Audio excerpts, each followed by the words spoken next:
మా ప్రియ పాఠకులకు తండ్రి అయిన దేవుడు, ఆయన ప్రియకుమారుడును మన రక్షకుడు అయిన యేసుక్రీస్తు వారి నామములో వందనములు చెల్లించుకొనుచున్నాము. ఈనాటి మన అంశము, ఎవరి కొరకు ఆలోచించుచున్నారు? మృతులు సజీవుల కొరక, సజీవులు మృతుల కొరక? సంస్కరణలు, సంతాపాలు, శ్రద్ధాంజలులు, వర్ధంతులు పేరిట మరణించిన వారి ఆత్మల శాంతి కొరకు ఎన్నెన్నో కార్యక్రమాలు బ్రతికి ఉన్నవారు చేయుట ఈ మానవుల మధ్య మనము గమనించగలము. కుల మత భేదాలు అనేవి మనిషి బ్రతికి ఉన్నప్పుడు ఉన్నా చచ్చే ప్రతి ఒక్కరూ స్వర్గానికి చేరాలి అనే వీరి ఆశ నిరాశగానే మిగిలిపోక తప్పదు. ఎందుకు అనగా, మనిషి బ్రతికినంత కాలము తన ఆత్మ కొరకు ఆలోచించుటకు ఏనాడు ఒక్క నిమిషాన్నైనా కేటాయించడు. కానీ కడకు ఈ ఆత్మ తన శరీరాన్ని వీడిపోయినప్పుడు అప్పటికి చావక బ్రతికిన తన వారు అనగా బంధువులు చనిపోయిన అతని ఆత్మకు స్వర్గాన్ని ఇమ్మని దేవునిని కోరుకోవటంలో న్యాయం లేదు. ఈ జీవిత కాలంలో ఏ సమయాన్నైనా శరీరానికి అస్వస్థత చేస్తే చస్తాను అనే భయంతో వెంటనే డాక్టర్ను సంప్రదించి మందులు వాడుటకు తొందరపడే నరుడు ఆత్మ ఏ క్షణాన్నైనా శరీరాన్ని వీడవచ్చును అన్న పరమసత్యం తెలిసి కూడా ఎందుకు మౌనం వహిస్తున్నాడో మీకు బాగా తెలుసు. సమయము లేక విస్తారమైన లోకపు పనుల భారం వలన అలసి తీరిక లేకున్నాడు. పోని ఎవరైనా కనికరించి 4 మంచి మాటల బైబిలు నుండి రాబోయే ప్రమాదాన్ని ముందుగా వివరిస్తూ అతని ఆత్మ భద్రత కొరకు చెబితే, చెప్పేవానికి పని లేక మన ముందు ఉన్నాడు అని తలంచే ఈ మూర్ఖులకు శాంతి కలగాలి అని కానీ, పరలోకం చేరాలి అని కానీ కోరే హక్కు భూమి మీద చావక మిగిలిన తన వారికి లేదు అని తెలుసుకుంటా ఎంతైనా మంచిది. అంటే బ్రతుకుచున్న వారు చనిపోయిన వారి కొరకు ఆలోచించవలసిన అవసరం లేదు అని అర్థం. అందుకే అందరూ తమ సొంత కార్యములనే చూసుకొనుచున్నారు కానీ యేసుక్రీస్తు కార్యములను చూడరు. ఫిలిప్పీ పత్రిక 2వ అధ్యాయము 21వ వచనము.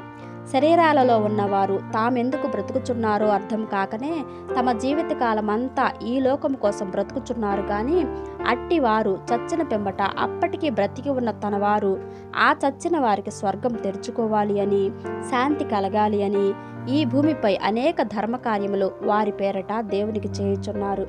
మీకంటే ముందుగా మరణించిన మీ రక్త సంబంధులు నేడు మీ విషయమే ప్రలాపించుచున్నారు అన్న సంగతి మీకు తెలుసా? మీకొక యథార్థమైన గాథ తెలుసుకొనుటకే ఈ క్రింద వ్రాయిచున్నాను, చదవండి.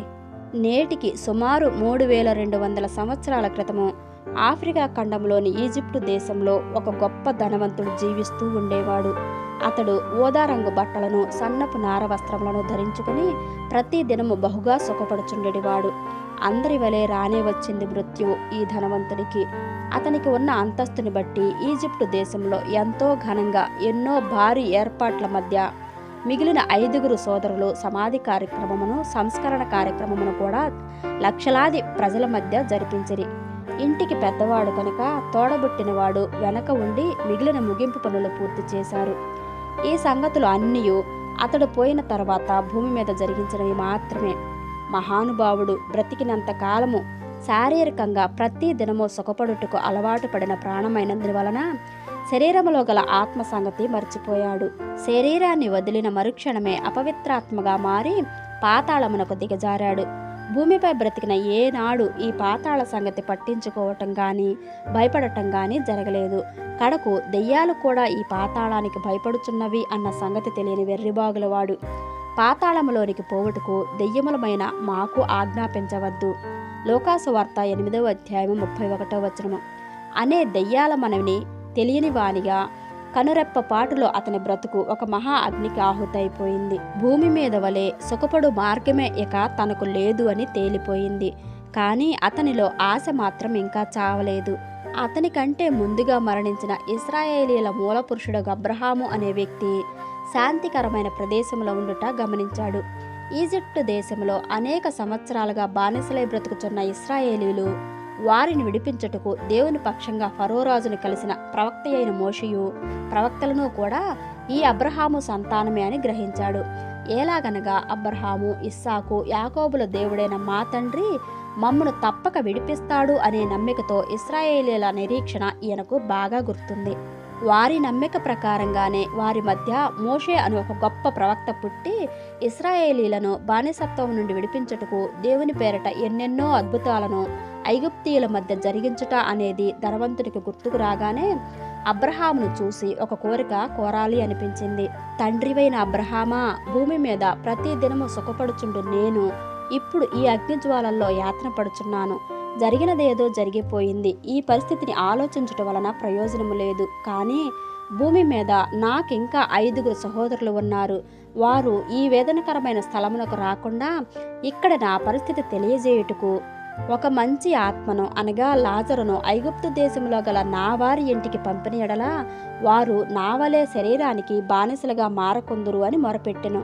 అందుకు అబ్రహాము, ప్రస్తుతము నీ సహోదరుల యొద్దను ఐగుప్తీయులు ఇశ్రాయేలీల యొద్దను మోషేయు ప్రవక్తలను ఉన్నారు కనుక నీ వారు తప్పనిసరిగా వారి మాటలు వినవలెను.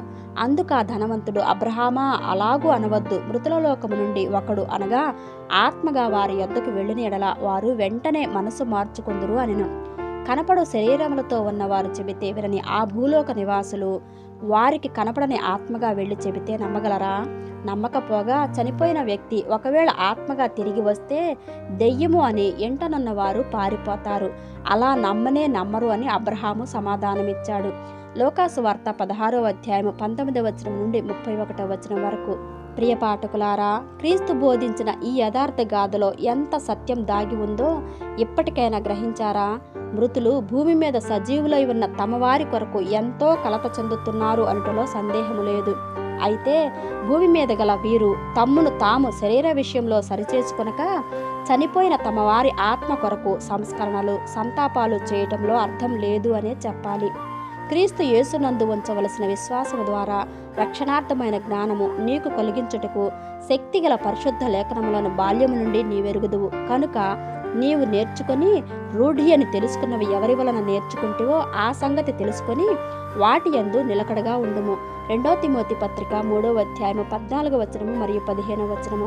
సమాజ మందిరములో ప్రతి విశ్రాంతి దినము మోషే లేఖనములను చదువుట వలన మునుపటి తరముల నుండి అతని నియమమును ప్రకటించువారు ప్రతి పట్టణములో ఉన్నారు అని అపోస్తలులలో ఒకరైన యాకోబు చెప్పెను. అపోస్తలుల కార్యములు 15వ అధ్యాయము 21వ వచనము. ఈ ప్రజలకును అన్యజనులకును వెలుగు ప్రచురింపబోవును అని ప్రవక్తలను మోషేయు ముందుగా చెప్పినవి కాక మరి ఏమీయూ చెప్పక అల్పులకును ఘనులకును సాక్ష్యమిచ్చుచుంటిని అని పౌలు చెప్పెను. అపోస్తలుల కార్యంలో 26వ అధ్యాయము 22వ వచనము మరియు 23వ వచనము. మీరు ఆశ్రయించుచున్న మోషే ఒకనాడు మీ మీద నేరము మోపును. మీరు అతని లేఖనములను నమ్మని ఎడల నా మాటలు ఎలాగూ నమ్ముదురు అని యేసు చెప్పెను. యోహాను సువార్త 5వ అధ్యాయము 39వ వచనము మరియు 45వ వచనము నుండి 47వ వచనం వరకు. పై వచనములను బట్టి మీకు బుద్ధిని కలగజేయు ఈ వేదాన్ని దానిని మీకు బోధించే వారిని నిర్లక్ష్యం చేసి కేవలము మీ శరీరాలకే దాసులుగా మిగిలిపోతే ముందుగా మరణించిన మీ విషయమై మీ వారి మొరలో అక్కడ అంగీకరింపబడవు. కానీ మీరు దెయ్యాలుగా మారి నిత్యాగ్ర దండన కొరకు ఎదురు చూడవలసిందే అని మర్చిపోకూడదు. లేదా మృతులు తమ మృతులను పాతిపెట్టుకుని నిమ్ము, నీవు మాత్రం నన్ను వెంబడించు అను యేసు మాటకు నేటి నుండే లోబడి నీ వంతు పనిని నీ చావుకు ముందే జరిగించుటకు సిద్ధపడుము. మత్తయి సువార్త 8వ అధ్యాయము 21వ వచనము మరియు 22వ వచనము. అంశము ఇంతటితో ముగిసింది. అందరికీ దేవుని పేరిట వందనములు.